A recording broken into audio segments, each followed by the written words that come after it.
Everyone, आज हम class 8 का चैप्टर 3 करेंगे ज्योग्राफी का। आपको पता है हमारी 6th क्लास की ज्योग्राफी कंप्लीट हो चुकी है। 7th क्लास के भी 5 चैप्टर्स हम अपलोड कर चुके हैं। अब हम 8th क्लास कर रहे हैं मिनरल एंड पावर रिसोर्सेज। ठीक है, तो आज का हमारा चैप्टर है मिनरल एंड पावर रिसोर्सेज के बारे में। तो कोई भी नेचुरली अकरिंग सब्सटेंस जिसमें है ना एक डेफिनेट केमिकल कंपोजिशन होते हैं, यानी कि है ना नेचुरली अकरिंग सब्सटेंस तो बहुत सारे हो सकते हैं लेकिन उनका डेफिनेट केमिकल कंपोजिशन हो, ये बहुत कम चीज़ों में होगा, तो उनको हम क्या बुलाते हैं? उनको हम मिनरल्स बुलाते हैं। डेफिनेट केमिकल कंपोजिशन का मतलब होता है यानी कि उसमें ना ऑक्सीजन और हाइड्रोजन से अगर वो बना हुआ है, तो ऑक्सीजन अगर उसमें 1 पार्ट है, हाइड्रोजन अगर उसमें 2 पार्ट है, तो अगर वो मिनरल आपको इंडिया से मिल रहा है, अफ्रीका से मिल रहा है, किसी भी कॉन्टिनेंट से मिल रहा है, यही सेम कंपोजिशन उसका रहेगा। ठीक, मिनरल्स जो होते हैं वो इवनली डिस्ट्रीब्यूटेड नहीं है। ठीक है, किसी एरिया में बहुत सारे हैं, किसी एरिया में बहुत कम है। ठीक है, और कुछ कुछ जगह पे ऐसे है वहां पर शायद अवेलेबल है लेकिन हम है ना इजीली एक्सेसिबल नहीं है। इजीली एक्सेसिबल का मतलब क्या है? आपको पता है अंटार्कटिका, आर्कटिक ओशन, ये जो सारे के सारे रीजन्स हैं, अंटार्कटिका में है ना पूरा का पूरा एरिया जो है वो स्नो से कवर्ड रहता है और बहुत ही हैवी स्नो से कवर्ड रहता है। वहां से मिनरल्स को डग करना एक बहुत ही टायरसम प्रोजेक्ट है, प्लस उसमें है ना बहुत ही एक्सपेंसिव लगता है। अब देखो, हमें है ना मिनरल्स चाहिए लेकिन मिनरल्स हमें एक ऐसे प्राइस पे भी तो चाहिए ना कि अगर एक चीज 50 रुपए की बिकने वाली है, उसको ढूंढने में ही अगर आपके 100 रुपए खर्च हो जा रहे हो तो ये इंटेलिजेंट मूव नहीं है ना।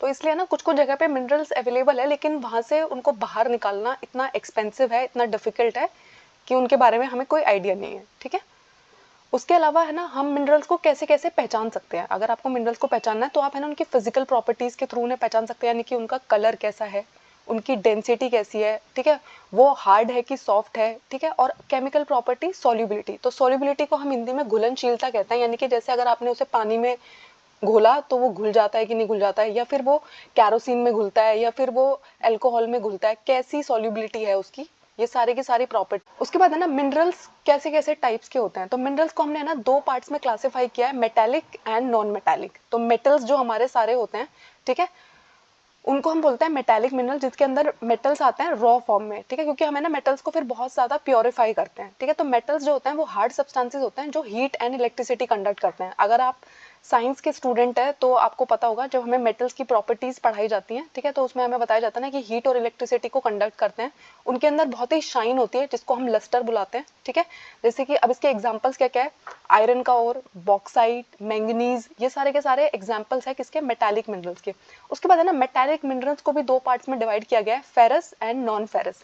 अब फेरस का मतलब होता है उसके अंदर आयरन प्रेजेंट है कि नहीं, और नॉन फेरस का मतलब क्या होता है? जिसके अंदर आयरन पार्टिकल्स प्रेजेंट नहीं होंगे। ठीक है, तो फेरस कौन होते हैं? फेरस मिनरल्स जैसे कि आयरन और मैंगनीज, क्रोमाइड, जिनके अंदर आयरन प्रेजेंट है। नॉन फेरस कौन कौन है? जिनके अंदर है ना आयरन नहीं है, कुछ दूसरा मेटल हो सकता है, जैसे कि गोल्ड हो सकता है, सिल्वर हो सकता है, कॉपर हो सकता है, लेड हो सकता है। उसके बाद आता है दूसरा पार्ट जो हमने डिवाइड किया था ना मेटल एंड नॉन मेटालिक में, मेटालिक एंड नॉन मेटालिक में। ठीक है, तो नॉन मेटालिक में कौन आता है? नॉन मेटालिक मिनरल्स के अंदर है ना मेटल्स नहीं आते हैं। इनके अंदर कौन कौन आता है? Limestone, mica, gypsum. ठीक है, ये सब मिनरल्स आते हैं। कोल एंड पेट्रोलियम भी जो है ये नॉन मेटालिक के एग्जांपल है। और आपको पता है ना नॉन मेटल्स के अंदर है ना शाइन नहीं होती, लस्टर नहीं होती है। आपने कभी भी देखा है कोयले को वो कोई चमक नहीं रहा होता ना। ठीक है, उसके अलावा नॉन मेटल्स है ना पैड कंडक्टर्स होते हैं हीट एंड इलेक्ट्रिसिटी के। इनके अंदर से हीट और इलेक्ट्रिसिटी भी पास नहीं हो सकती है, यानी कि मेटल्स का अपोजिट होते हैं। अब देखिए हम है ना मिनरल्स को एक्सट्रैक्ट कैसे कैसे कर सकते हैं। मैंने आपको बताया ना कि वो बहुत समुद्र में हो सकते हैं, वो खदानों में हो सकते हैं, वो पानी के अंदर हो सकते हैं, बहुत सारी अलग अलग जगहों पे हमें मिनरल्स मिलते हैं। तो उनको एक्सट्रैक्ट करने के कुछ तरीके हैं जो हमारी बुक्स में हमें बता रखे हैं। एक होता है खुदाई करना, माइनिंग, यानी कि आप है ना खदान खोद रहे हैं, वहां से आप निकाल रहे हैं। एक तरीका होता है ड्रिल करना, ठीक है, आप ड्रिल कर रहे हो और उससे आपको निकाल रहे हैं। एक मेथड होता है क्वेरिंग। और माइनिंग भी है ना 2 टाइप की होती है, एक होती है ओपन कास्ट माइनिंग और एक होता है शाफ्ट माइनिंग। अब हम इन सब के बारे में डिटेल में पढ़ेंगे। अब माइनिंग क्या होता है? तो जब है ना पत्थरों के नीचे जो मिनरल्स छुपे हुए हैं उनको जब आप पत्थरों को तोड़ के वो मिनरल्स को बाहर निकाल ले रहे हो, इस प्रोसेस को हम माइनिंग कहते हैं। तो अगर आप जानते हैं बिहार, झारखंड, यहाँ पे है ना कोयले की बहुत सारी खदान है। ठीक है, और जो हमारा साउथ इंडिया है, कोलार गोल्ड माइंस जिनको हम कहते हैं, वहां से ना हम बहुत सारा गोल्ड निकालते हैं। तो किस प्रोसेस से निकालते हैं? माइनिंग करके, ठीक है, खुदाई करके। अब माइनिंग के भी दो टाइप है, open cast mining and shaft mining. तो ओपन कास्ट माइनिंग में हम क्या करते हैं, बहुत ज़्यादा डेप्थ तक नहीं खुदाई करते हैं, बहुत ही ऊपर ऊपर से खुदाई करने से ही हमें यहाँ पे आराम से सरफेस लेयर हटाते ही हमें बहुत सारे मिनरल्स मिल जाते हैं। इसको हम ओपन कास्ट माइनिंग कहते हैं। शाफ्ट माइनिंग का मतलब होता है हमें ना बहुत नीचे तक खुदाई करनी पड़ती है, ठीक है, बहुत डेप्थ में मिनरल्स प्रेजेंट है, ठीक है, इतनी ग्रेट डेप्थ पे है, तो हमें क्या करना पड़ता है, शाफ्ट वाली माइनिंग करनी पड़ती है, ठीक है। तो ओपन कास्ट माइनिंग का मतलब है आपने ना कुछ लेयर्स ही खोदी और आपको आपका मिनरल मिल गया। शाफ्ट माइनिंग में आपका मिनरल बहुत ज़्यादा गहराई में है, तो आपको ना बहुत ज़्यादा माइनिंग करनी पड़ेगी, ठीक है, उसको हम शाफ्ट माइनिंग कहते हैं। उसके बाद आता है ड्रिलिंग। तो आपको पता है जो पेट्रोलियम और नेचुरल गैस है वो अर्थ के सरफेस के नीचे है, तो हम क्या करते हैं, कुएं खोदते हैं, ठीक है। आपको पता है ना बहुत सारे कुवैत और ये जो सारी कंट्रीज हैं यहाँ पे है ना बहुत सारे तेल के कुएं हैं, तो हम क्या करते हैं, वेल्स को बोर करते हैं और वहां से तेल निकालते हैं, तो इस प्रोसेस को क्या कहते हैं, ड्रिलिंग कहते हैं, ठीक है। उसके बाद आता है क्वेरिंग, ठीक है। तो कुछ कुछ ऐसे मिनरल्स होते हैं जो सरफेस के बहुत ही पास रहते हैं, यानी कि आप है ना थोड़ा सा जैसे आपने मिट्टी का एक लेयर ही खोदा और आपको आराम से ये मिल जाएंगे मिनरल्स। इस प्रोसेस को हम क्या कहते हैं, क्वेरिंग बोलते हैं, ठीक है। तो आपको क्लियर हो गया माइनिंग क्या होती है। माइनिंग के दो टाइप्स है, फिर ड्रिलिंग एंड क्वेरिंग। उसके बाद ना मिनरल्स का डिस्ट्रीब्यूशन कैसे कैसे हो रखा है, ठीक है। आपको पता है हमारे 7 कॉन्टिनेंट्स है, डिफरेंट डिफरेंट कॉन्टिनेंट्स है, तो हम जिस कॉन्टिनेंट में रहते हैं उसे एशिया कॉन्टिनेंट बुलाते हैं, और एशिया कॉन्टिनेंट जो है वो सबसे बड़ा कॉन्टिनेंट भी है, लार्जेस्ट कॉन्टिनेंट है। तो जो चाइना और इंडिया है इनके पास है ना बहुत ज्यादा आयरन हो रहा है। आपको पता है ना हमारी कंट्री में भी बहुत सारा आयरन निकलता है। हमारा कॉन्टिनेंट है ना दुनिया का जो टिन टिन जो एक मेटल होता है उसको है ना दुनिया का आधा टिन सिर्फ हमारा कॉन्टिनेंट ही प्रोड्यूस कर। चाइना, मलेशिया और इंडोनेशिया बहुत ही लीडिंग प्रोड्यूसर है किसके, टिन के, ठीक है। चाइना जो है वो लीड एंटीमनी और टंगस्टन में भी बहुत आगे है, ठीक है। उसके अलावा एशिया में है ना मैंगनीज, बॉक्साइट, निकल, जिंक, कॉपर ये सब मिनरल्स भी मिलते हैं, ठीक है। तो आपको ये पता होना चाहिए जो बहुत मेन बात है कि क्या हम वर्ल्ड का आधा टिन हमारा कॉन्टिनेंट से मिलता है। एशिया लार्जेस्ट कॉन्टिनेंट है, ठीक है। उसके बाद आता है यूरोप। तो यूरोप में भी है ना आयरन मिलता है बहुत ज्यादा, और आयरन ओर में है ना वो बहुत ही लीडिंग प्रोड्यूसर है, ठीक है। तो वो कंट्रीज जिनमें है ना बहुत ज्यादा आयरन ओर मिलता है वो कौन कौन है, Russia, Ukraine, Sweden and France. और इस टाइम आपको पता है ना रशिया और यूक्रेन के बीच में वॉर चल रहा है, ठीक है। और कॉपर, लेड, जिंक, मैग्नीज, निकल ये सब है ना ईस्टर्न यूरोप और यूरोपियन रशिया में मिलते हैं। तो मतलब एशिया और यूरोप है उनके बीच में ना सिर्फ एक माउंटेन आता है जिसको हम क्या बोलते हैं, यूराल माउंटेन बोलते हैं। इसलिए है ना एशिया और यूरोप के लैंड मास को हम क्या बुलाते हैं, कभी कभी यूरेशिया भी बुलाते हैं। इसके लिए आपको हमारे ज्योग्राफी के 7th क्लास के चैप्टर्स देखने होंगे, ठीक है। उसके बाद आता है ऑस्ट्रेलिया। आपको पता है ऑस्ट्रेलिया हमारा सबसे छोटा कॉन्टिनेंट है, ठीक है। हमारे 7 कॉन्टिनेंट्स में सबसे छोटा कॉन्टिनेंट कौन है, ऑस्ट्रेलिया है। और ऑस्ट्रेलिया है ना बॉक्साइट का लीडिंग प्रोड्यूसर है। तो बॉक्साइट है ना हमें किस चीज से मिलता है, किसका ओर है ये, तो आपको पता होना चाहिए कि एल्यूमिनियम का ओर होता है बॉक्साइट, ठीक है। एल्यूमिनियम का ओर क्या होता है, बॉक्साइट होता है। उसके अलावा है ना गोल्ड, डायमंड, आयरन, टिन, निकल ये सब भी यहाँ पर मिलते हैं। उसके अलावा कॉपर, लेड, जिंक, मैग्नीज, ठीक है, ये सब कुछ भी ऑस्ट्रेलिया में बहुत आसानी से मिलता है। लेकिन आपको ना मेन बात जरूर याद रखनी है, जैसे कि एशिया कॉन्टिनेंट वर्ल्ड का आधा टिन प्रोड्यूस करता है, यूरोप जो है वो आयरन ओर में बहुत ही आगे है, ऑस्ट्रेलिया जो है वो बॉक्साइट का लीडिंग प्रोड्यूसर है। उसके बाद आता है नॉर्थ अमेरिका, बारे में पढ़ेंगे। तो नॉर्थ अमेरिका में है ना मिनरल डिपॉजिट्स को हमने 3 जोन में डिवाइड किया है। तो पहला रीजन है कनेडियन रीजन, ठीक है। उसके बाद है एलापीचियन रीजन, और थर्ड रीजन है माउंटेन रेंज जो है वहाँ की वेस्ट, ठीक है। तो यहाँ पे आयरन और निकल, गोल्ड, यूरेनियम, कॉपर ये सब कुछ मिलता है, ठीक है। एलापीचियन रीजन में हमें क्या मिलता है, कोयला मिलता है। और वेस्टर्न कोरालिटियन रीजन में हमें क्या मिलता है, copper, lead, zinc, gold and silver, ठीक है। उसके बाद आता है साउथ अमेरिका। तो आपको पता होना चाहिए कि साउथ अमेरिका में जो ब्राजील एक कंट्री है वो लीडिंग प्रोड्यूसर है किसके, बहुत ही हाई क्वालिटी आयरन ओर के। तो देखो आयरन तो है ना बहुत सारे देशों में मिलता है, ठीक है, हमारी कंट्री में भी मिलता है, अभी मैंने आपको बताया यूरोप में भी मिलता है। लेकिन हाई ग्रेड आयरन की बात हो रही है, यानी कि यहाँ का जो आयरन है उसकी क्वालिटी बहुत ही अच्छी होती है, ठीक है। उसके बाद जो चिले और पेरू कंट्री है उनके अंदर है ना बहुत ही अच्छा कॉपर मिलता है। ब्राजील और बोलीविया के अंदर है ना टिन में भी ये बहुत ही अच्छा प्रोडक्शन देते हैं, ठीक है, यानी कि टिन बहुत ज्यादा मिलता है इनके यहाँ पे। उसके अलावा साउथ अमेरिका में ना gold, silver, zinc, chromium, manganese, bauxite, mica, platinum इन सब के भी बहुत ज्यादा डिपॉजिट्स मिलते हैं, ठीक है। और मिनरल ऑयल मिलता है। आपको पता है वेनेजुएला, अर्जेंटीना, चिले, पेरू और कोलंबिया ये जो कंट्री है ना यहाँ पे मिनरल ऑयल मिलता है ना। वेनेजुएला में बहुत सारे तेल के कुएं हैं। उसके बाद आता है अफ्रीका जो दूसरा सबसे बड़ा कॉन्टिनेंट है। अफ्रीका भी बहुत सारे मिनरल्स में बहुत ही रिच है। यहाँ पे ना डायमंड, गोल्ड और प्लैटिनम बहुत ज्यादा मिलता है। तो देखो जिनको डायमंड, गोल्ड और प्लैटिनम बहुत ज्यादा पसंद है उन्हें अफ्रीकन कॉन्टिनेंट में जाना चाहिए, क्योंकि अफ्रीकन कॉन्टिनेंट में बहुत ही अच्छा डायमंड एंड गोल्ड, प्लैटिनम बहुत इजीली अवेलेबल है वहाँ पर, ठीक है। उसके बाद साउथ अफ्रीका, जिम्बाब्वे, जायरे, यहाँ पे है ना आपको बहुत ही बड़ा पोर्शन जो होता है दुनिया में, जो सारा गोल्ड मिलता है वो उसका बहुत बड़ा पोर्शन इन कंट्रीज से आ रहा होता है, ठीक है। अफ्रीका में उसके अलावा है ना copper, iron, chromium, uranium, bauxite, ये सब कुछ भी मिलते हैं। और जो ये नाइजीरिया, लीबिया, अंगोला जैसी कंट्रीज है, यहाँ पे है ना तेल भी मिलता है, ठीक है। तो आपको पता होना चाहिए कि कौन सी कंट्री है ना क्या चीज़ ज़्यादा प्रोड्यूस करती है। तो जैसे आपको पता होना चाहिए कि यूरोप में है ना आयरन बहुत ज़्यादा प्रोड्यूस होता है। उसके अलावा अफ्रीका जो है वो गोल्ड, प्लैटिनम, डायमंड के लिए ज़्यादा फेमस है, ठीक है। जो ऑस्ट्रेलिया है वहाँ पे बॉक्साइट ज़्यादा मिलता है। इंडिया जो है वहाँ पर हमें, इंडिया चाइना में टिन का प्रोडक्शन ज़्यादा हो रहा होगा। आता है अंटार्कटिका। तो मैंने अभी आपको बताया कि अंटार्कटिका की जियोलॉजी है ना, अभी हम उसे इतना अच्छा जानते ही नहीं है कि हम ये बता पाए कि वहाँ पर कौन सा मिनरल डिपॉजिट मिल सकता है, ठीक है। हो सकता है वहाँ बहुत सारे मिनरल्स हो सकता है वहाँ पे बिल्कुल भी मिनरल्स ना हो, ठीक है।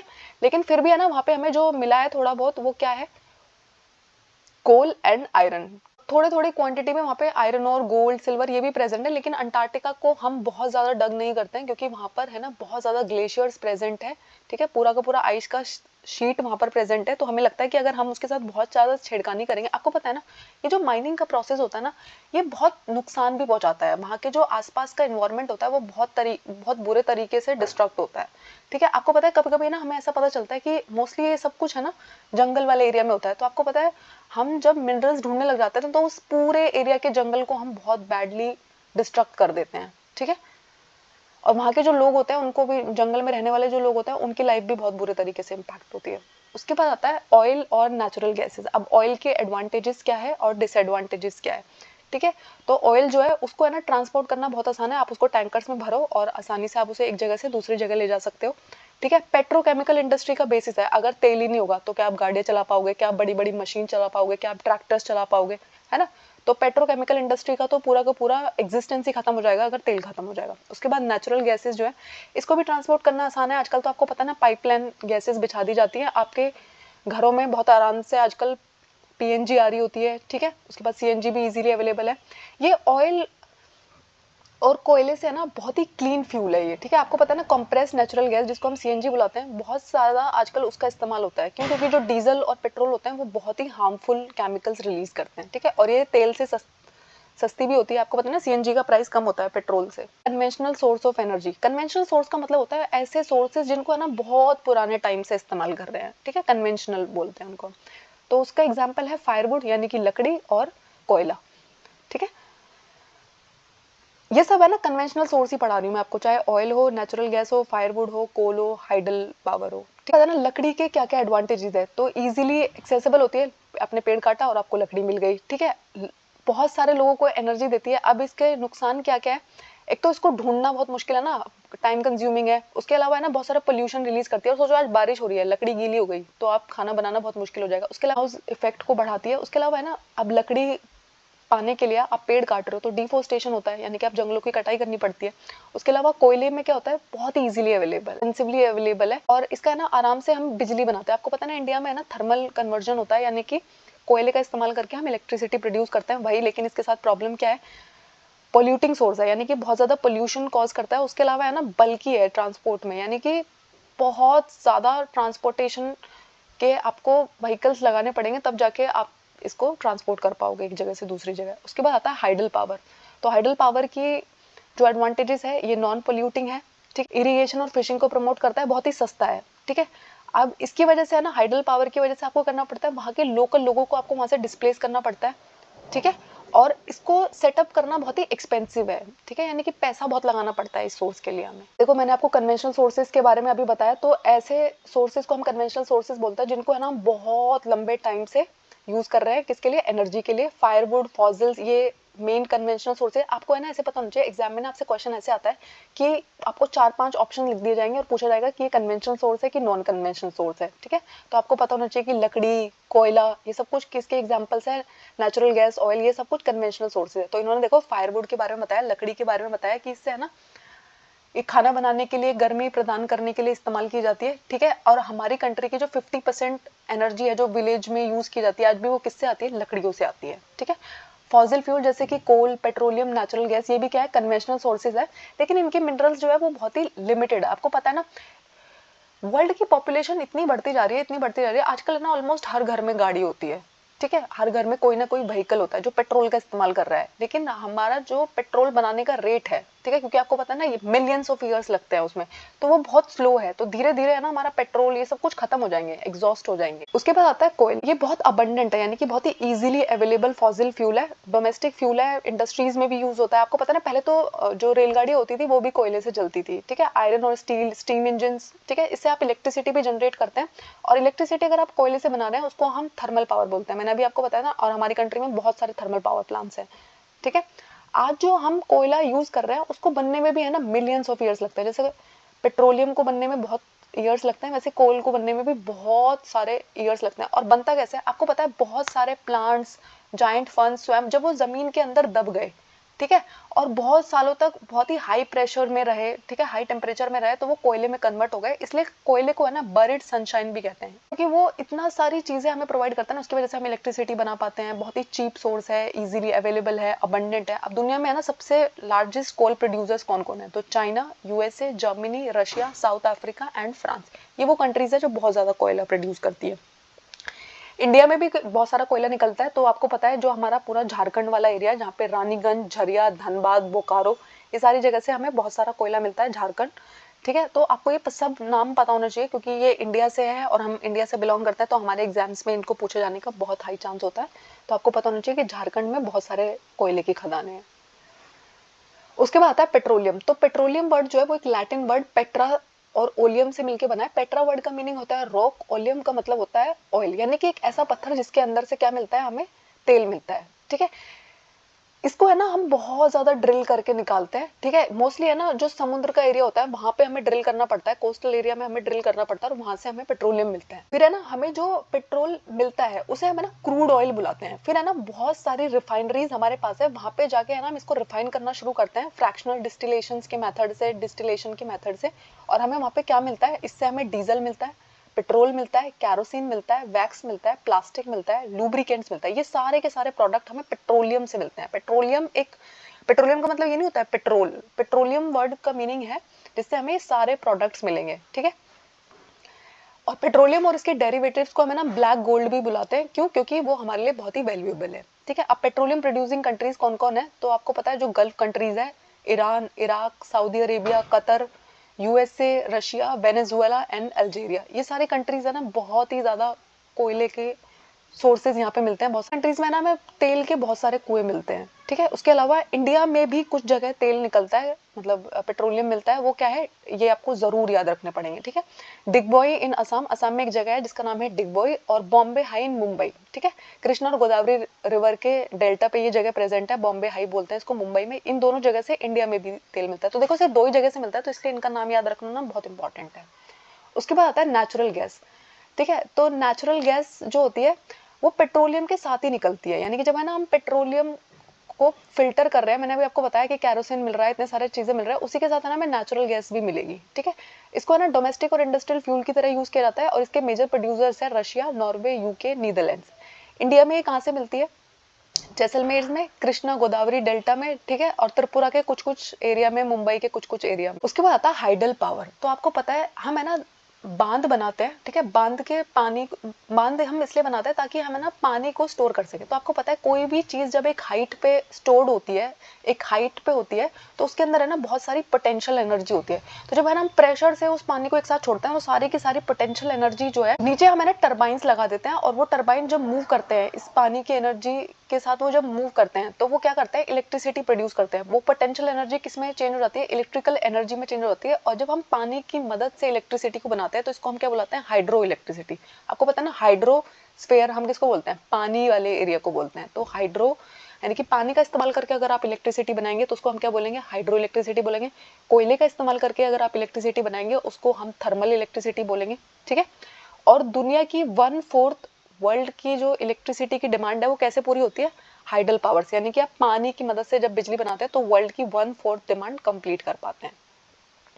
देखिए ऐसा होता है, आपने एक बांध बनाया हुआ है, नीचे आपने जनरेटर लगा रखा है, टरबाइन घूम रही है, एकदम से पानी आएगा, इस टरबाइन पे गिरेगा, जनरेटर उस बिजली को स्टोर कर लेगा, और आपको दिख रहा है वहां पे इतनी सारी ट्रांसमिशन लाइंस बनी हुई है, वहां से वो इलेक्ट्रिसिटी हमारे घरों तक आने लग जाती है ट्रांसमिशन लाइंस के थ्रू। उसके बाद आता है, ये तो थे कन्वेंशनल सोर्सेज। उसके बाद आता है non conventional source of energy.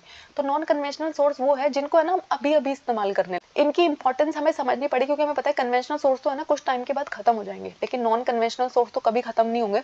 तो कौन कौन होते हैं नॉन कन्वेंशनल सोर्स? तो पहले आपको इनके नाम पता होने चाहिए। Wind energy, solar energy, tidal energy, nuclear energy, biogas and geothermal energy. ठीक है, ये सब कुछ किसके एग्जाम्पल है? नॉन कन्वेंशनल सोर्स है ये। ठीक है, अब हम एक एक करके इनको पढ़ेंगे।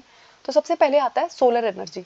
तो सोलर एनर्जी का मतलब होता है जब सूरज की किरणें हमारी धरती पर आती है, अगर हम उनको सोलर सेल्स के थ्रू इलेक्ट्रिसिटी बनाने के लिए यूज कर ले रहे हैं। ठीक है, और आपको पता है आजकल है ना बहुत ही कॉमन हो गया है, बहुत सारे ऑफिसेज की बिल्डिंग पर भी सोलर पैनल लगा होता है, कुछ लोगों ने अपने घरों पे भी सोलर पैनल लगा रखा होता है।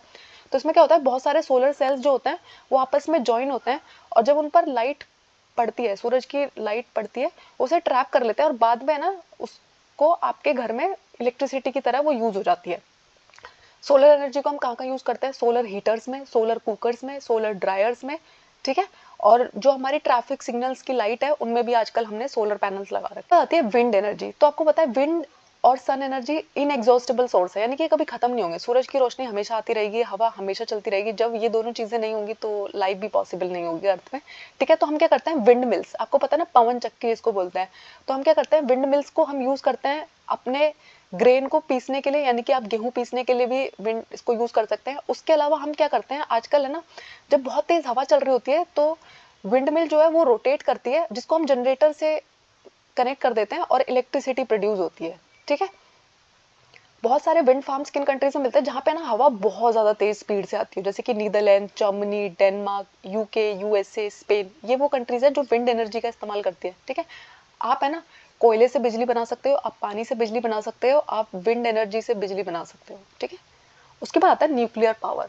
ये बहुत ही न्यू ब्रांच है। ठीक है, इसको बहुत ही रिसेंट ईयर्स में यूज किया जाने लगा है। क्यों? क्योंकि आपको पता है न्यूक्लियर के अंदर है ना बहुत ज्यादा एनर्जी होती है।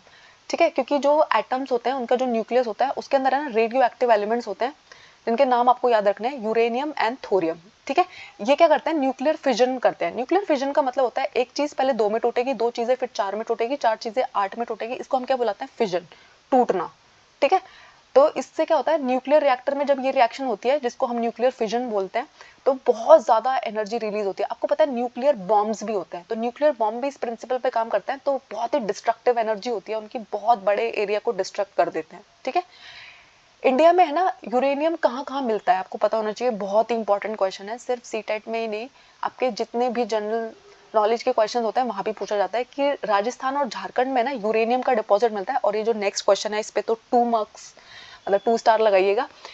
आपको पता है केरला में ना एक मोनोजाइट सैंड मिलती है। ठीक है, अभी मैं थोड़े दिन पहले ही कोई क्वेश्चन देख रही थी, वहीं पर ये क्वेश्चन पूछा हुआ था एक एग्जाम में कि मोनोजाइट सैंड जो है केरला का, उसमें क्या मिलता है लार्ज क्वांटिटी में, थोरियम मिलता है कि यूरेनियम मिलता है? तो आपको पता होना चाहिए कि उसमें यूरेनियम नहीं थोरियम मिलता है। ठीक है, जो राजस्थान और झारखंड है वहां पे हमें यूरेनियम मिलता है, लेकिन जो केरला का मोनोजाइट सैंड है उसमें हमें क्या मिलता है, थोरियम मिलता है। उसके बाद है इंडिया में कुछ न्यूक्लियर पावर प्लांट्स है फेमस, इनके नाम आपको याद होने चाहिए। तो कलपक्कम न्यूक्लियर पावर प्लांट, अगर आप तमिलनाडु से है तो आपको पता ही होगा, लेकिन ये कौन से स्टेट में है, तमिलनाडु में। Tarapur nuclear power plant Maharashtra में है। राणा प्रताप सागर न्यूक्लियर प्लांट कोटा राजस्थान में है। ठीक है, Narora nuclear power plant Uttar Pradesh में है, और कैगा न्यूक्लियर प्लांट हमारा कहाँ पे है, कर्नाटका में है। ठीक है, न्यूक्लियर पावर प्लांट का मतलब होता है जब न्यूक्लियर एनर्जी को यूज करके यहाँ पर बिजली बनाई जा रही है। ठीक है, उसके बाद आता है जियो थर्मल एनर्जी। ठीक है, तो आपको पता है बहुत सारी एनर्जी, हीट एनर्जी है ना हमारे अर्थ के सरफेस में भी प्रेजेंट होती है। ठीक है, तो अर्थ का सरफेस अंदर है ना बहुत ही हैवी, आपको पता है ना बहुत ज्यादा डेप्थ, जैसे जैसे हम अंदर खोदते जाते हैं तो वहां पे ना गर्मी बढ़ती जाती है। आपको पता है ना जब वोल्केनोस फटते हैं तो लावा निकल के आता है, उसको कितना हाई टेम्परेचर होता है, वो अर्थ के अंदर से ही आ रहा है ना। ठीक है, तो हीट एनर्जी है ना कभी कभी सरफेस पे भी बहुत हाई होती है कुछ प्लेसेस पे, वहां पे ना हमें हॉट स्प्रिंग मिलता है, यानी कि गर्म पानी वहां पे निकल रहा होता है। ठीक है, और इस एनर्जी को ना कभी कभी हम इलेक्ट्रिसिटी प्रोड्यूस करने के लिए यूज करते हैं। ठीक है, तो जियो थर्मल एनर्जी के हॉट स्प्रिंग हमें कहाँ किस किस चीज के लिए यूज हो सकता है, कुकिंग के लिए, हीटिंग के लिए, बाथिंग के लिए। और इंडिया में जियो थर्मल प्लांट कहाँ पर है, मणिकर्णन हिमाचल प्रदेश में और पूगा वैली लद्दाख में। तो इसका मतलब क्या होता है ये ध्यान से समझिएगा। कुछ एरिया ऐसे होते हैं जहाँ पे ना नेचुरली वहाँ पे अर्थ का सरफेस जो है वो बहुत गर्म है, तो वहाँ पे जो पानी निकल रहा होता है वो ऑलरेडी ऑटोमेटिकली गर्म पानी निकल रहा होता है, ठीक है। तो उसको हम क्या बुलाते हैं, हॉट स्प्रिंग्स बुलाते हैं। उसके हम डिफरेंट डिफरेंट यूज करते हैं और इलेक्ट्रिसिटी बनाने के लिए भी जियोथर्मल एनर्जी का हम यूज करते हैं। उसके बाद आता है टाइडल एनर्जी। तो आपको पता है हमारा जो समुद्र होते हैं वहाँ पे है ना टाइड्स आती है, हम कहते हैं ना आज लो टाइड आ रही है, आज हाई टाइड आ रही है, तो जो एनर्जी टाइड से जनरेट होती है उसे हम टाइडल एनर्जी बुलाते हैं। और टाइडल एनर्जीज को हम कैसे हार्नेस कर सकते हैं, हम है ना बहुत ही नैरो ओपनिंग्स में क्या करते हैं, डैम्स बना लेते हैं, ठीक है। तो जब हाई टाइड आएगी, एनर्जी है ना, टरबाइन जो है वो घूमेगा, इलेक्ट्रिसिटी बन जाएगी, ठीक है। क्योंकि लो टाइड में तो इतनी पावर नहीं होगी ना कि वो टरबाइंस को घुमा पाए, लेकिन जब हाई टाइड आती है तो आपको पता है ना कितने ऊपर तक उठ रही होती है, कितनी ऊंची जा रही होती है, कितनी एनर्जी उसके अंदर प्रेजेंट होती है, ठीक है। तो टाइडल मिल फार्म्स कहाँ कहाँ है, रशिया में है, फ्रांस में है, gulf of Kutch in India, ठीक है, यहाँ पर भी टाइडल। देखिए ऐसे होता है, लो टाइड में तो ना आराम से कुछ नहीं हो रहा है इतना ज्यादा, लेकिन जब हाई टाइड आती है तो एकदम से ये टरबाइन घूमता है, जनरेटर लगा हुआ है, टरबाइन घूमता है और इलेक्ट्रिसिटी प्रोड्यूस हो जाती है। आता है बायोगैस, ठीक है। तो बायोगैस का मतलब होता है जब है ना आप एनिमल का एक्सक्रीटा, यानी कि मोस्टली जो गाय का गोबर है उसका इस्तेमाल करके, किचन वेस्ट को इस्तेमाल करके है ना आप एक गैसियस फ्यूल बनाते हैं जिसको हम क्या बोलते हैं, बायोगैस बोलते हैं, ठीक है। तो इसमें क्या होता है, एक बायोगैस प्लांट होता है आपके पास, यहाँ पे ना आप स्लरी डाल रहे हो। स्लरी का मतलब होता है आपने यहाँ पे गोबर डाला, जो भी किचन वेस्ट है वो डाला और पानी डाला, इसका एक मिक्स जो बन जाता है उसको हम क्या बुलाते हैं, स्लरी बुलाते हैं, ठीक है। फिर ये है ना डाइजेस्टर में चला जाता है और यहाँ पे है ना बैक्टीरिया जो है वो इसको क्या करेंगे, ब्रेक डाउन करने में मदद करेंगे, ठीक है। और यहाँ पे ना बहुत सारे मिथेनोजन बैक्टीरिया होते हैं, क्योंकि मीथेन बायोगैस में बहुत ज्यादा प्रेजेंट होती है। तो यहाँ पे है ना मीथेन गैस बन गई है, ऊपर गैस टैंक है, यहाँ से हम उसे इस्तेमाल कर लेंगे, यूज कर लेंगे। हम इससे है ना घर पे कुकिंग फ्यूल की तरह यूज कर सकते हैं इसको, ठीक है, लाइटिंग के लिए यूज कर सकते हैं। उसके अलावा है ना आपने देखा एक साइड प्रोडक्ट भी तो बचा होगा ना, जो जितनी गैस बननी थी गैस बन गई, उसके बाद जो बचा हुआ प्रोडक्ट है उसको हम क्या बुलाते हैं, मैन्योर बुलाते हैं, यानी कि खाद बुलाते हैं। और इसको है ना हम, क्योंकि ये ऑर्गेनिक खाद है इसलिए हम इसे मैन्योर बुला रहे हैं और इसको ना हम अपने खेतों में इस्तेमाल करते हैं। तो आपको पता है मैन्योर और फर्टिलाइजर में डिफरेंस क्या होता है। मैन्योर वो चीज होती है जो है ना ऑर्गेनिक सब्सटेंसेस से मिलकर बना होता है, फर्टिलाइजर है ना केमिकली सिंथेसाइज्ड होता है, उसको हम लैब में बनाते हैं। मैन्योर का है ना कोई नुकसान नहीं होता, प्लांट्स पे कोई नुकसान नहीं कर रहा होता है मैन्योर, सॉइल की क्वालिटी पे कोई नुकसान नहीं कर रहा होता, लेकिन फर्टिलाइजर है ना शॉर्ट टर्म में तो हमें बहुत फायदा दे रहा होता है, आपकी क्रॉप का प्रोडक्शन बहुत ज्यादा बढ़ जाता है। आजकल लोग बहुत ज्यादा फर्टिलाइजर यूज करते हैं, लेकिन कुछ सालों के बाद आप देखोगे आपकी जो जमीन है उसकी पैदावार जो है ना वो घटती जाती है, घटती जाती है, क्योंकि उसे ना सिर्फ फर्टिलाइजर्स पे डिपेंड रहने की आदत पड़ गई है, ठीक है। तो आपको डिफरेंस पता होना चाहिए कि मैन्योर क्या होता है, फर्टिलाइजर क्या होता है। उसके बाद है ना कुछ एक्स्ट्रा पॉइंट जो आपको याद रखना है। तो आपको पता है आपके खाने में जो नमक है और जो ग्रेफाइट है, आपकी पेंसिल का जो काला मूंगा होता है उसे हम ग्रेफाइट बुलाते हैं, ये भी मिनरल्स है। जिस रॉक से हम मिनरल्स को बाहर निकालते हैं उसे हम क्या बुलाते हैं, ओर्स बुलाते हैं, ठीक है। और अगर आपको ये बताना है कि इस रॉक में, इस पत्थर में कॉपर प्रेजेंट है कि नहीं, तो आप उसको बहुत आसानी से बता सकते हैं, क्योंकि कॉपर का जो कलर होता है ब्लू होता है, तो वो पत्थर जो है आपको ब्लू कलर का नजर आ रहा होगा। स्विट्जरलैंड एक ऐसी कंट्री है जिसमें आज तक है ना हमें कोई मिनरल पता नहीं चला कि उसमें कोई मिनरल प्रेजेंट है कि नहीं है, ठीक है, कोई नॉन मिनरल उसमें नहीं मिला। उसके अलावा जो ग्रीन डायमंड है वो रेयरेस्ट डायमंड है, ठीक है। रेयरेस्ट डायमंड का मतलब होता है जो बहुत ही कम मिलता है, ठीक है, रेयर। उसके बाद होता है सीएनजी, कंप्रेस नेचुरल गैस, ये एक इको फ्रेंडली ऑटोमोबाइल फ्यूल है, बहुत ही कम पोल्यूशन कॉज करता है पेट्रोल और डीजल के कंपैरिजन में, मैंने आपको पहले भी बताया। नॉर्वे वो पहली कंट्री है जिसने है ना हाइड्रो इलेक्ट्रिसिटी डेवलप की थी, यानी कि सबसे पहले ना नॉर्वे को ये आइडिया आया था कि पानी का इस्तेमाल करके भी हम इलेक्ट्रिसिटी बना सकते हैं, ठीक है। और टाइडल एनर्जी का फर्स्ट स्टेशन किस कंट्री ने बनाया, फ्रांस ने बनाया था। अब मैंने आपको बताया ना low tide and high tide का इस्तेमाल करके भी हम इलेक्ट्रिसिटी बनाते हैं, तो ऐसा किस कंट्री ने किया था, फ्रांस ने किया था। थैंक यू, आई होप आपको इसमें कोई डाउट नहीं है। हमारी 6th क्लास की ज्योग्राफी कंप्लीट हो गई है, 7th क्लास में भी हम 5 चैप्टर्स कंप्लीट कर चुके हैं और आज 8th क्लास के 3 चैप्टर्स भी हमारे कंप्लीट हो गए हैं। अगर आपको कोई डाउट है वो मुझे कमेंट्स में बताइएगा और आप प्लेलिस्ट में है ना ये सारे चैप्टर्स देख सकते हैं।